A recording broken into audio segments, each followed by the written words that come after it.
Rp1 juta. Pelanggaran nih, pelanggaran. Buat kerumunan. Berapa? 200.000.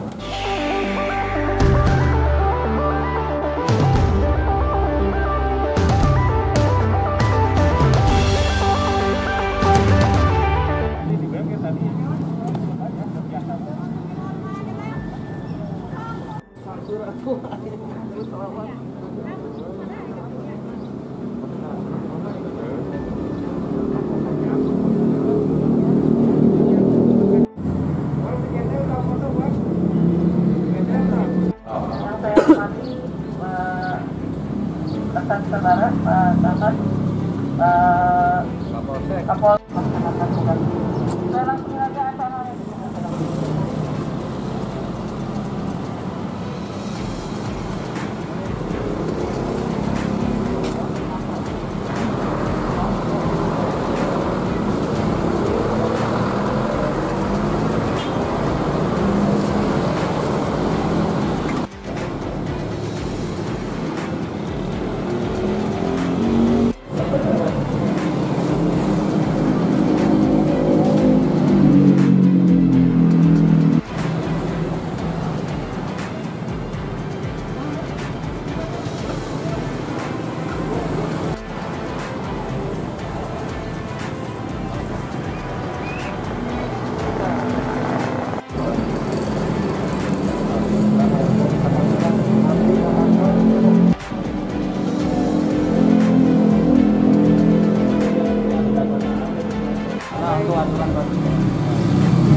Tidak ada perubahan, bisa kembali normal.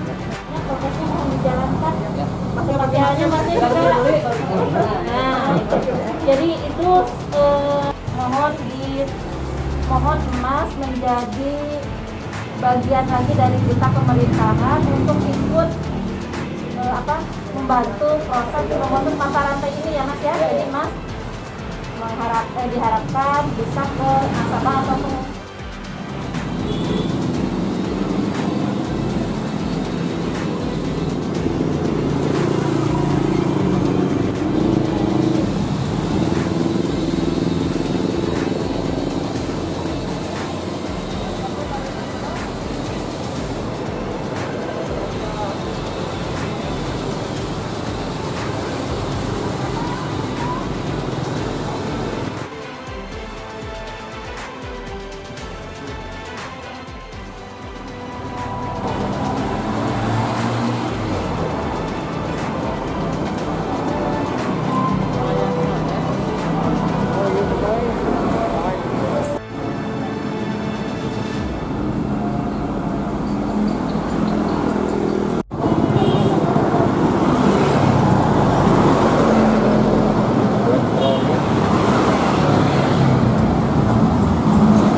semua itu Pak yang non esensial.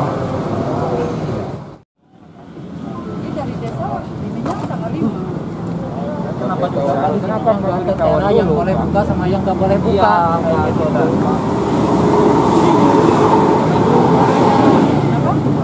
Kamu pasti Itu pemainan boneka gitu. sekarang kan lagi sepi. Banyak hari mah petani habis.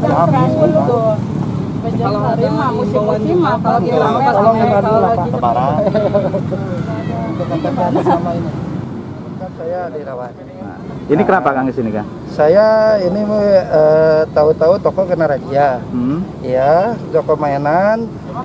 Sedangkan kan saya belum ada pemberitahuan apa-apa dari pihak desa, dari pihak di sini juga belum ada. Cuman saya kan tahu-taunya kena razia, KTP saya diambil. Itu aja sih.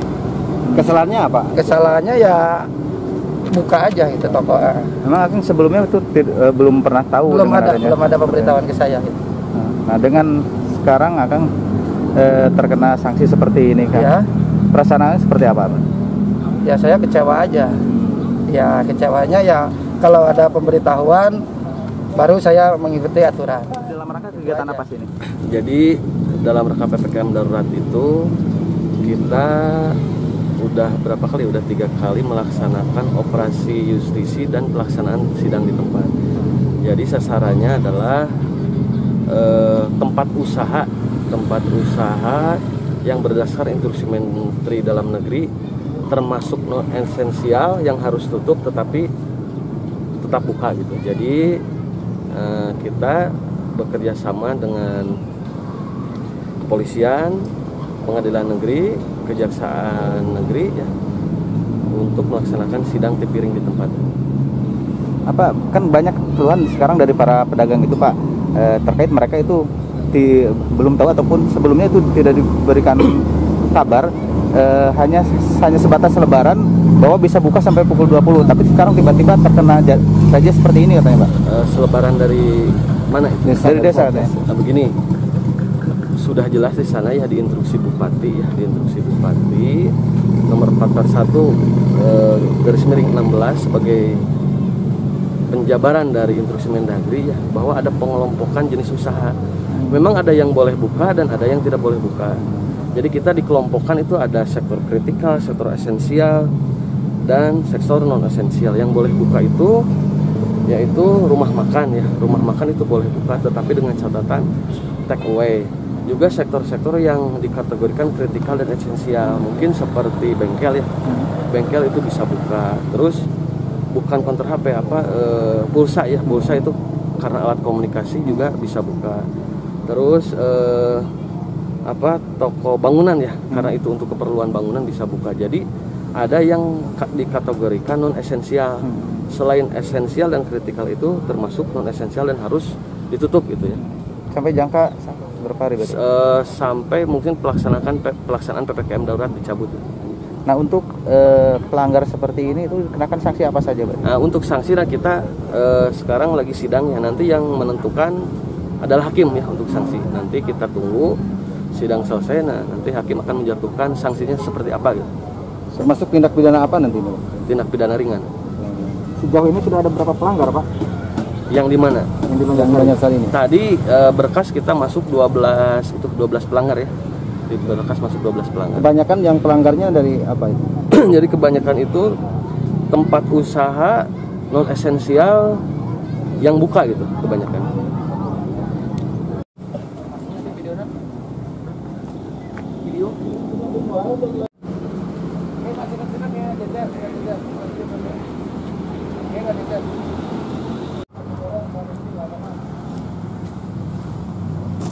Dari pengadilan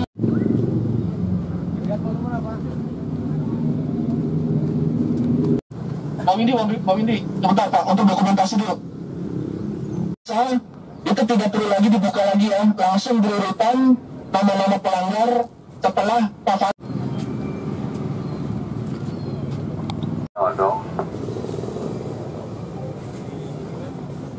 Nama saya periksa dulu, nama tempat betul ya, dijawab yang pelanggar. Ada yaitu KPSS Bani Subroto SIP. PPNS siapa namanya? Bani Subroto SIP. Bani Subroto SIP. Ya. Baik ya. 950003 lahir di Ciamis 14 September tahun 1995 dari RT 02 RW 05 Siherang Banjarsari. Itu ya? Iya, siap.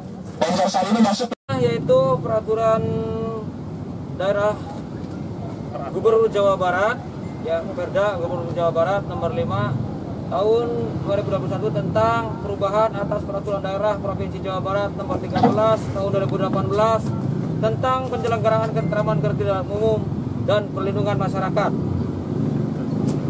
Untuk pelanggarannya yaitu membuka toko, karena di dalam pasal ini pasal berapa Pak? Pelanggarannya pasal berapa? ya pasal 34 Pak. pasal 34 itu ancaman pidananya merujuk ke dalam pasal 21. Ya. 21 ayat berapa pelanggarannya? Itu untuk ini ya, untuk pasal 21 yaitu rujuk anggarannya adanya Jadi gini Pak, jadi gini sambil contoh gini ya. menghindari kegiatan yang berpotensi menyebabkan kerumunan di ruangan atau tempat usaha, kegiatan yang melebihi kapasitas sesuai dengan level kewaspadaan daerah. Baik ya, untuk pelanggar, saudara pelanggarannya, jadi saudara disangka melakukan pelanggaran terkait dengan penanggung jawab pemilik atau pengusaha dan kewaspadaan daerah, begitu. Sudah paham? Pelanggar sudah paham? Saudara ada keberatan terkait dengan pelanggarannya? Keberatannya apa? Ya pertama nggak ada informasi nih, disuruh toko tutup, adanya Baik, sebentar ya. Sebentar. Terkait dengan keberatan, ya, itu kalau keberatan terhadap sangkaan itu terkait dengan formalitas daripada sangkaan. Misal, identitas daripada si pelanggar salah, orangnya bukan Pak Farid Afif, tetapi si Jono misalnya. Yang kedua, uraian. Dalam uraian sangkaan, si penyidik tidak menyebutkan pasal sangkaan. Ya, tadi sudah disebutkan pasal sangkaan oleh PPNS selaku kuasa hukum penuntut. Terus kemudian sudah diuraikan juga mengenai perbuatannya apa, ya, pasal materialnya. Kalau mengenai nanti apakah itu paham ya? Untuk itu berarti tidak ada keberatan terkait dengan sangkaan ya. Kita langsung periksa. Kalau memang keberatan terkait dengan materialnya, sangkaan daripada Pak Lapetnya, kita masuk ke dalam saksi, gitu ya? Ya. Baik, silakan saksi ada berapa orang Pak? Pelanggar? Ada 2 orang Pak. 2 orang, silakan untuk pelanggar hadir duduk di sebelah kanan ya. Kita di tulisan file. KTP-nya atas nama siapa?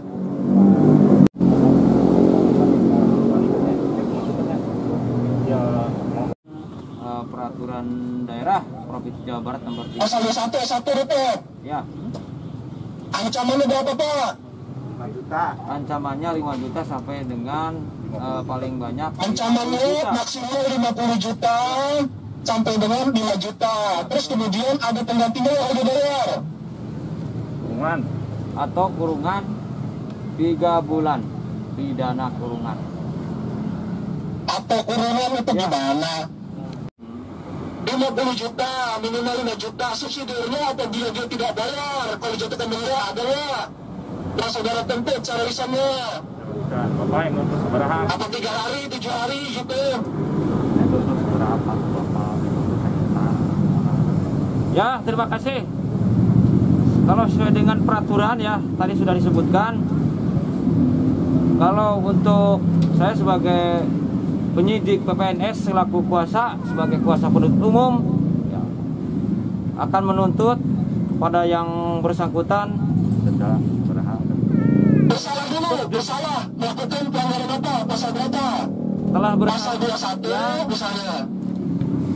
pasal 21 ya, ayat 2 yaitu setiap penanggung jawab pemilik dan atau pengelola usaha atau kegiatan berkewajiban huruf F yaitu menghindari kegiatan yang berpotensi menyebabkan kerumunan di ruangan dan menuntut kami selaku kuasa penuntut umum saya menuntut 1 juta rupiah untuk denda, diancam dengan pidana paling lama 3 bulan kurungan atau untuk pidana paling sedikit 5 juta. Ini untuk kurungan, kalau tidak saya 1 minggu. Ini tuntutan bagi kami. Yang mulia, terima kasih.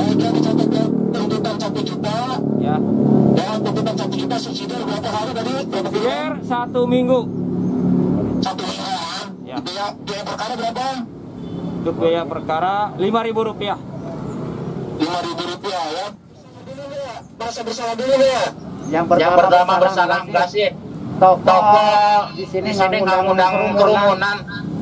Bisa dilihat kalau pertama mau merasa bersalah. Iya. Selanjutnya minta keringanan. Minta keringanan. Ya, Minta keringanan berapa mintanya saudara? Oh, Ya mintanya sih kan yang seperti apa? Yang mulia. Diganti Pak. Maaf.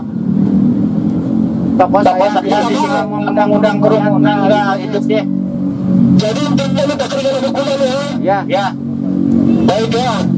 Selanjutnya langsung kepada putusannya. Tindak pidana pasal 21 ayat 2 ayat 2 setiap penanggung jawab pemilik dan atau pengelola usaha atau kegiatan berkewajiban kemudian menghukum saudara ya dengan hukuman denda sebesar Rp200.000 ya, Rp200.000 Ya. dengan ketentuan apabila tidak dibayar maka diganti ya dengan pidana kurungan selama 3 hari ya, selama 3 hari gitu ya. Dan biaya perkara Rp2.000 ya, biaya perkara Rp2.000 begitu. Terhadap putusan ini langsung berkekuatan hukum ya, kecuali perampasan kemerdekaan. Baik, silakan langsung ke eksekutornya ya. Untuk saksi tadi sudah kita periksa itu ya, utama sama sini ya, tinggal utama sama sini begitu, itu kita ambil alih ya untuk saksinya. Pelanggaran buat kerumunan. Berapa? 200.000. Keberatan apa? Karena tidak ada pemberitahuan. Tidak ada pemberitahuan. Pak, saksinya jangan pergi dulu Pak, biar di situ aja Pak sampai selesai persidangannya.